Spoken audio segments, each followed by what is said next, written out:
Let me tell you something. Prayer really does work.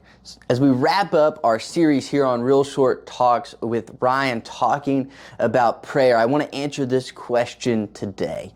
What good does prayer do? We've talked about the why we pray. We've talked about how we can pray. We've talked about who we pray to. We've talked about the when and the where of prayer. But the logical last question is, does prayer do me any good? Is there actual power in prayer? Is it effective for me to present my request to God? Well, I believe wholeheartedly that the answer is yes. God is in the business of answering prayers. There is real power to be had when we are praying to God. We're going to look at Acts chapter 12 today to demonstrate this. So in Acts chapter 12, Peter gets arrested. He's been preaching the gospel. He's been telling people about Jesus, and he gets arrested. And Acts chapter 12, verse 5 says, "So Peter was kept in prison, but earnest prayer for him was made to God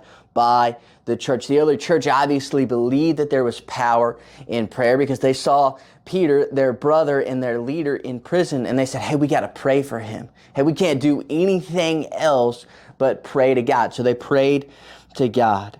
And it says in verse 6, "Now when Herod was about to bring him out on that very night, Peter was sleeping between two soldiers, bound with chains, and sentries before the door were guarding the prison." He was pretty well locked up, right? He had two soldiers literally chained to him.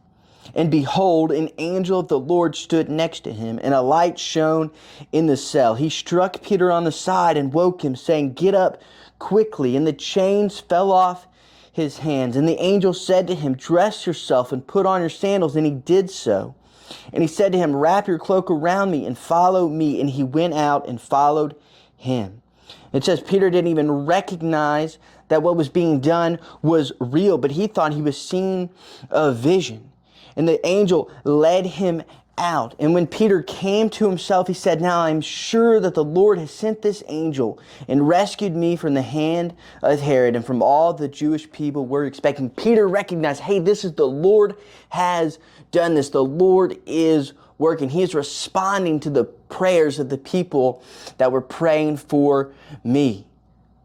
But if we pray, we better be ready for God to respond, because we see in verse 12, right? When he realized this, he went to the house of Mary, the mother of John, whose other's name was Mark, where many were gathered together and were praying. What were they praying for? They were praying that Peter would be released from prison.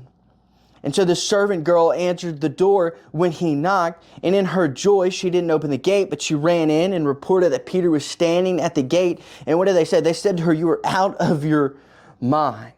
But Peter kept knocking, and eventually they realized it was him, and they brought him in. They weren't even prepared for how God was going to answer and respond to their prayers. What good does prayer do? Let me tell you, prayer does a lot of good. Prayer is what got Peter out of prison. It wasn't anything that he did. It wasn't anything that the other Christians at the time did. It was what God did through their prayer. So we better get to praying if we want to see God work and we want to see God move. And as we pray and as we present our request to him, hey, we better be prepared to watch him move. We better be prepared for how he is going to work in our life. So get to praying, and we'll see you back next week.